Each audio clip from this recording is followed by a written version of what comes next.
കലങ്കൂത്തിൽ local ടാക്സിയും ടൂറിസ്റ്റിന്റെ two വീലറും തമ്മിൽ തട്ടിയതിനെ തുടർന്നുണ്ടായ വഴക്കിൽ ടൂറിസ്റ്റുകൾ ടാക്സി ഡ്രൈവറെ മർദ്ദിക്കുകയും കാറടിച്ച് തകർക്കുകയും ചെയ്തു. അക്രമികൾക്കെതിരെ പോലീസ് കേസെടുത്തു. മഡ്ഗേക്കറിന്റെ കോഴ ആരോപണത്തിനെതിരെ നടപടിയെടുക്കാതിരുന്ന ഗോവ പോലീസിന്റെ ആന്റി കറപ്ഷൻ ബ്രാഞ്ചിന് കോടതിയുടെ നോട്ടീസ്. ഗോവ പോലീസിന് പരാതി നൽകിയിട്ടും എഫ്ഐആർ രജിസ്റ്റർ ചെയ്യാതിരുന്നതിനാണ് കോടതി നോട്ടീസ് നൽകിയത്. 15 മുതൽ 20 ലക്ഷം രൂപ വരെ കൈക്കൂലി ഒരു മന്ത്രിക്ക് നൽകിയതായിട്ടായിരുന്നു മഡ്ഗേക്കറിന്റെ ആരോപണം. കാശിനാഥ് ഷെട്ടിയെ, ഇനാസിയോ പെരേര, ജോൺ ഫ്രാൻസിസ് എന്നിവരടക്കമുള്ള 7 പേരാണ് കേസ് കോടതിയിലെത്തിച്ചത്. കോടതി ഏപ്രിൽ 19 കേസ് പരിഗണനയ്ക്ക് എടുക്കും. ഇന്നലെ ഗോവ അസംബ്ലി കോംപ്ലക്സിൽ നടന്ന ബിസിനസ് അഡ്വൈസറി കമ്മിറ്റി മീറ്റിംഗിൽ ഗോവ ബജറ്റിന്റെ തീയതി തീരുമാനിച്ചു. സ്പീക്കർ രമേശ് തവാഡ്കറിന്റെ അധ്യക്ഷതയിൽ നടന്ന മീറ്റിംഗിൽ മാർച്ച് 26 ബജറ്റ് അസംബ്ലിയിൽ അവതരിപ്പിക്കുമെന്ന് തീരുമാനമായി.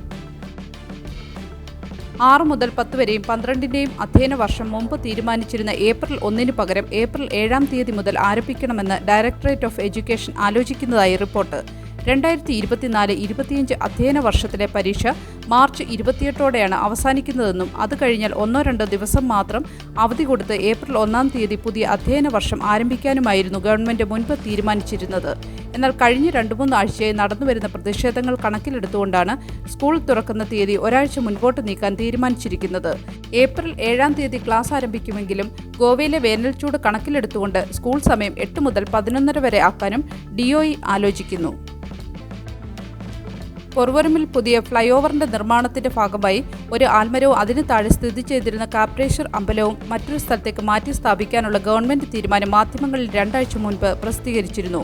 എന്നാൽ ഗവൺമെന്റിന്റെ ഈ തീരുമാനത്തോട് അമ്പലത്തിന്റെ കമ്മിറ്റി അംഗങ്ങൾ യോജിക്കുന്നില്ല എന്നും അമ്പലം മുൻപ് സ്ഥിതി ചെയ്തിരുന്ന അതേ സ്ഥലത്ത് തന്നെ പുനഃസ്ഥാപിക്കാനും കമ്മിറ്റി അംഗങ്ങൾ തീരുമാനിച്ചതായി കമ്മിറ്റിയുടെ പ്രസിഡന്റ് കാർത്തിക് കുഡ്നേക്കർ ദി ഗോവൻ ന്യൂസിനോട് പറഞ്ഞു. മെയ് 9 തീയതി പുനഃസ്ഥാപന ചടങ്ങ് നടത്തുമെന്നും റിപ്പോർട്ടിൽ പറയുന്നു.